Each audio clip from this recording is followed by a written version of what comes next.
Muy buenos días, mis apreciados oyentes y amados en la fe.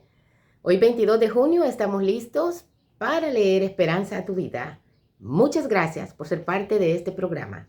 Leeremos entonces en 2 de Corintios capítulo 5, versículo 17. Si alguno está en Cristo, es una nueva creación. Las cosas viejas pasaron. Todo es nuevo. Gálatas capítulo 4, versículos 25 y 26 nos dice: Pues Agar es el monte Sinaí en Arabia y corresponde a la Jerusalén actual, ya que ésta, junto con sus hijos, está en esclavitud. Pero la Jerusalén de arriba, la cual es madre de todos nosotros, es libre. 2 hijos, 2 mujeres. Pablo siempre establece contrastes para ilustrar y grabar mejor la verdad, por lo cual presenta a los 2 hijos. Ismael representa el nacimiento físico por el cual somos pecadores. Isaac, el nacimiento espiritual por el cual llegamos a ser hijos de Dios. Isaac nació por el poder de Dios. El creyente nace por el poder del Espíritu. Isaac vino al mundo a través de la gracia y la fe, que representa a Abraham y a Sara. Todo creyente llega a ser hijo de Dios por la gracia recibida por fe. Isaac trajo gozo, así como la salvación es una experiencia gozosa para el creyente. No sé si tú, querido, que me escuchas, amado en la fe, cuando el momento en que viniste a Cristo, hay una alegría, una felicidad inexplicable, así como en el cielo, que dice que hay fiesta en el cielo cuando un pecador se arrepiente. Así que también, como Isaac, ese nombre significa risas, también simbolizando a lo que es la gracia, la salvación en Cristo, nos llena de gozo a nosotros también. Ismael, por su parte, representa la naturaleza carnal. Causó problemas a Isaac, quien representa nuestra naturaleza espiritual. El hogar de Abraham nos ilustra los mismos problemas que habían en Galacia o que podemos enfrentar hoy. Agar, enfrentada con Sara, ilustra el conflicto entre la ley y la gracia. ¿Somos salvos por obedecer la ley o por aceptar la gracia del Señor? Por esta última. El enfrentamiento entre Ismael e Isaac ilustra la lucha entre la naturaleza carnal y la naturaleza espiritual. El vivir según la carne de nuestra humanidad o según el espíritu, de acuerdo a la voluntad de Dios. Naturaleza carnal, naturaleza espiritual, son dos que siempre vas a llevar en tu vida y en la mía. La naturaleza es todo aquello, todo proceso, concepto usado para referirse al mundo material, al universo físico, la materia, la vida, y que abarca desde el átomo más pequeño hasta lo más vasto, el universo, las galaxias, y también todo aquello en donde la mano humana no tiene nada que ver. Todo ha venido precisamente de forma como está o como se puede apreciar. ¿Qué es esto entonces de la naturaleza carnal? Es ese aspecto en el hombre que lo hace ser rebelde contra Dios. Cuando hablamos de la naturaleza de pecado, nos referimos al hecho de que tenemos tú y yo una inclinación natural a pecar, teniendo la opción de hacer la voluntad de Dios o la nuestra. ¿Cuál es la que elegimos? Por naturaleza, nosotros elegimos hacer nuestra propia voluntad. Allí, en el libro de Isaías 53:6, nos dice a nosotros que nuestro Señor Jesucristo llevó en Él todos nuestros pecados, los tuyos y míos. Pero ¿qué pasaba con la humanidad? Cada uno de nosotros nos fuimos. Dice la palabra de Dios, todos nos descarriamos como ovejas. Cada cual se desvió por su camino, pero el Señor cargó sobre Él el pecado de todos nosotros. Entonces nos desviamos del camino, ¿verdad? De lo que ya Dios había trazado para el bien de la humanidad, como le había ilustrado a Adán y a Eva desde el principio. Por ejemplo, a un niño nadie le enseña a mentir ni a ser egoísta, ¿verdad? Sin embargo, nos corresponde a nosotros, los padres, a las madres, a los tutores con quien se cría, irle enseñando qué es verdad y qué es mentira para que pueda discernir y distinguir. También nos toca a nosotros, en la edad adecuada, enseñarles a que hay otras personas, los intereses de otras personas también deben de ponerse primero que los de nosotros, a compartir, porque por naturaleza los niños son egoístas, somos egoístas. Entonces, eso es la naturaleza pecaminosa, la carnal. La Biblia explica la razón, el problema por el cual la humanidad es pecaminosa por naturaleza.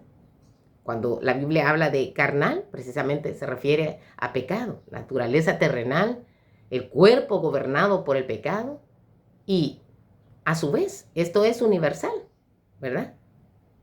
Ahora, ¿qué se puede hacer? ¿Qué podemos hacer? Nosotros simplemente tenemos que aceptar a Jesús como nuestro Salvador, como nuestro sustituto. Solo hay una persona en la historia del mundo que no tuvo naturaleza de pecado, Jesucristo. Su nacimiento virginal permitió entrar en nuestro mundo mientras pasaba por alto la maldición transmitida por Adán. Vivió sin pecado, en absoluta perfección, santo, justo, bueno. No conoció pecado. Esto permitió que fuera un sacrificio perfecto, un sustituto ideal, sin mancha ni contaminación.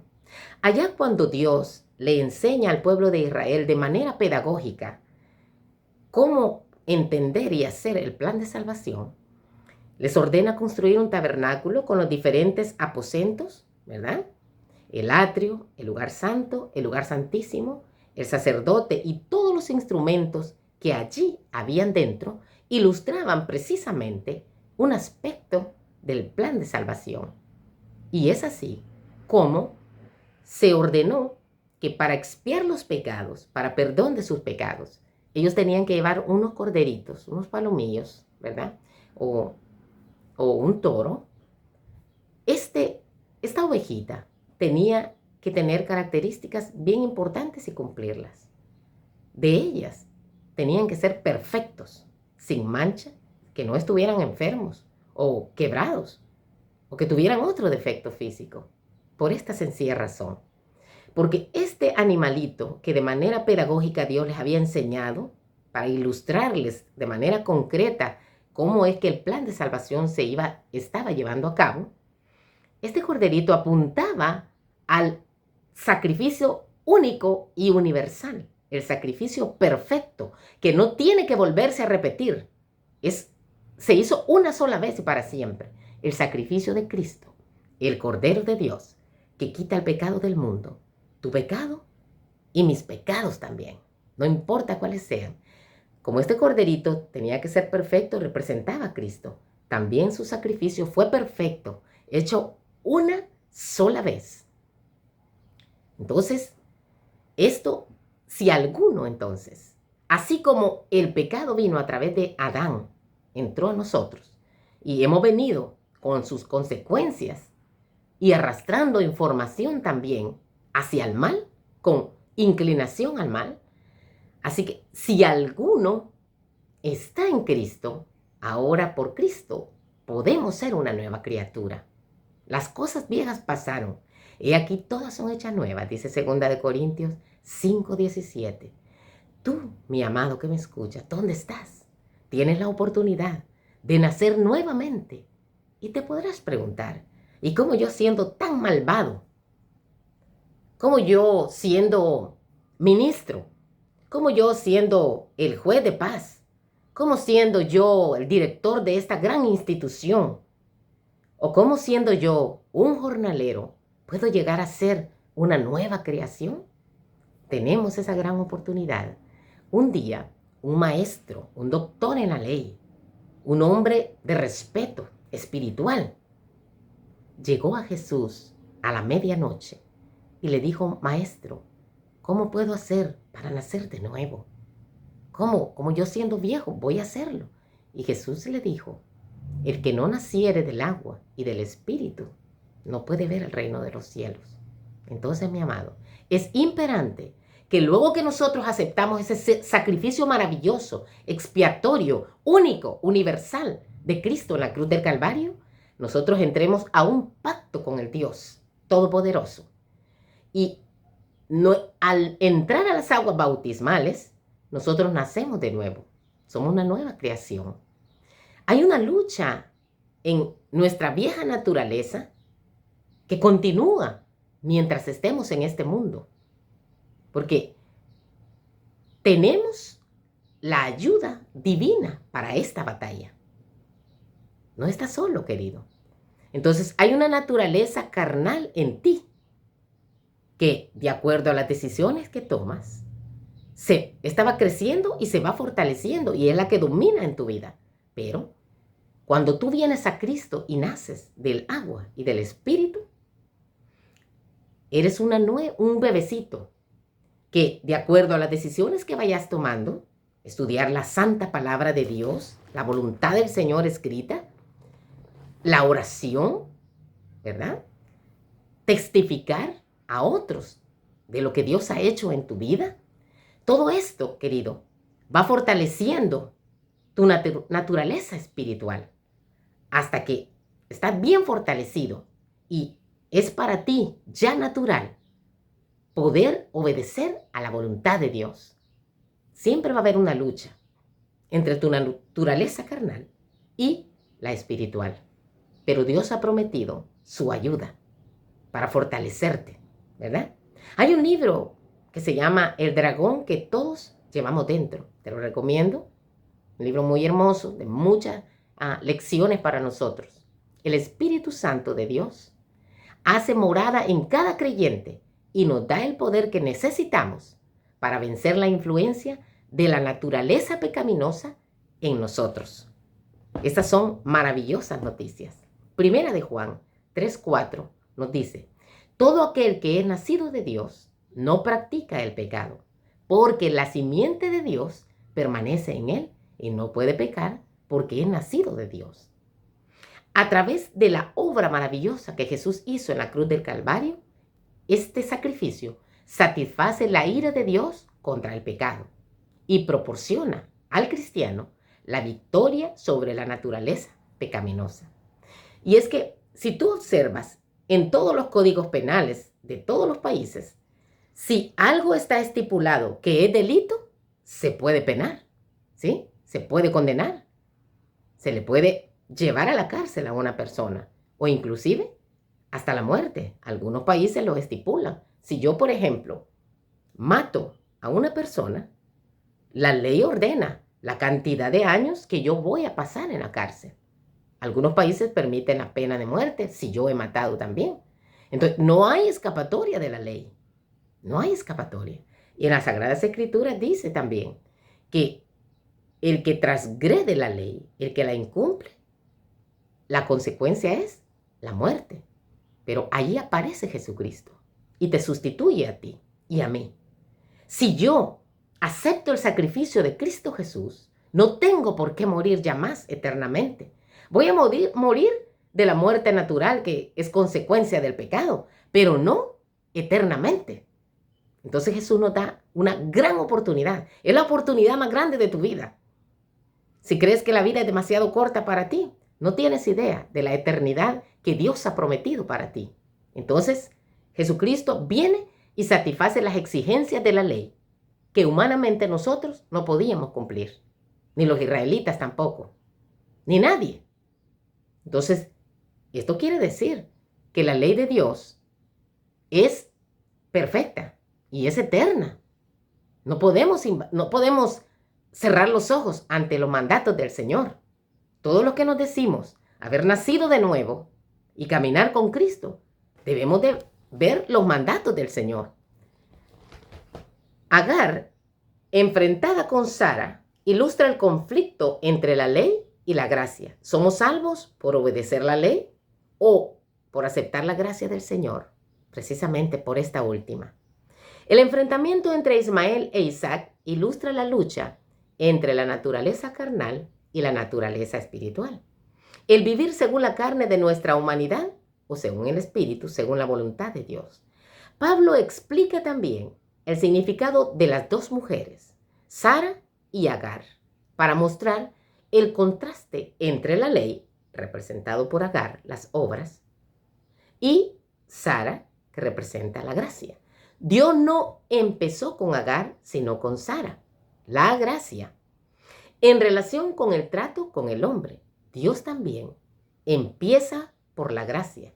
Cuando Adán y Eva pecaron allá en el huerto del Edén, no les dio las leyes para obedecer. En su gracia les dio túnicas para cubrirse. ¿Cuál es esa túnica? La justicia de Cristo, querido. Ya tú no tienes que aparecer para responder por tus pecados, por tus maldades delante de Dios el Padre. Es Jesucristo quien es visto sobre ti, que te cubre. Es maravilloso. ¿Vas a dejar que pase esta oportunidad de tu vida? Agárrala, querido. Es gratis. Créela por fe. Así que Dios le dio en su gracia túnicas para que se cubrieran, y la promesa de un Redentor, allá en Génesis 3:15, la promesa del Mesías, el Salvador del mundo. Pero Él quiere ser tu Salvador personal. ¿Se lo vas a permitir, querido? Cuando liberó al pueblo de Egipto, primero fue la gracia de la liberación y después vino la ley. Tiene su lugar, ¿no? Agar era esclava, pero Sara era libre. Ya hemos dicho que la función de la ley es revelar nuestros pecados. Como decía en el ejemplo, si la ley no contempla que algo es delito, no se puede condenar a una persona, tiene que contemplarlo. Entonces la ley, como estudiamos en sesiones anteriores, es el ayo, el siervo, que nos lleva, que nos señala, que nos instruye hacia Cristo Jesús, nuestro Salvador. Así que la unión de Abraham y de Agar fue contra la voluntad de Dios y fue consecuencia de la incredulidad y la impaciencia de Sara y de Abraham. Abraham había aceptado la promesa de un hijo sin hacer ninguna pregunta, pero no esperó a que Dios cumpliera su palabra en su oportunidad y a su manera. ¿Cuántas veces nosotros, ya en el camino del Señor, querido, hacemos lo que queremos y no esperamos la respuesta del Señor? Nos vamos a dar en la cara, querido, y eso lo digo por experiencia propia. Cuando uno no espera la respuesta del Señor y anda queriendo arreglar su vida a su manera, simplemente, querido, vamos al fracaso directo. Se permitió una tardanza para probar su fe en el poder de Dios. Cuando tu fe se ve probada, ¿resiste la prueba, querido? El Señor nos aconseja que nos sometamos a Dios, que resistamos al mal y va a huir de nosotros. En su resurrección, Jesús ofrece la vida a todos aquellos atados por la carne corrupta. ¿Has nacido de nuevo? Tenemos un mandato del Señor. Hablo para ti, que ya has hecho un pacto con Dios. Romanos 6:11 dice, consideraos muertos al pecado, pero vivos para Dios en Cristo Jesús, Señor nuestro. Y para ti, mi amado oyente, hoy es el día de salvación. Es el día de oportunidad para tu vida. No puedes sacar tu naturaleza pecaminosa. Tenemos que vivir con ella mientras vivamos en este mundo, pero puedes decidir por tu propia voluntad, nacer de nuevo como una nueva criatura, creyendo fielmente en las promesas y en la justicia de Cristo y fortaleciéndote cada día en el estudio de la palabra del Señor, su santa voluntad, en la oración, que es el medio para comunicarnos con Dios y para recibir también iluminación del Señor, y en la testificación. Naces como un bebé en el Señor, creces, tienes que vitaminarte todos los días, tienes que tomar de la fuente de la vida, fortalecerte en el Espíritu Santo, y luego tu naturaleza divina, tu criatura espiritual, ya fortaleciéndose cada día, vence a tu naturaleza carnal Y esto lo podemos obtener en los méritos de Cristo Jesús. Tú puedes decidir hoy, mi amado oyente, marcar la diferencia en tu vida. ¿Para qué? Para vivir ya una vida de delicia aquí en la tierra, de gozo y una promesa que es segura para la eternidad. Vivir con Cristo por toda la eternidad. Aprovéchalo. Si Dios quiere, nos veremos mañana. La paz de Cristo quede contigo. Amén.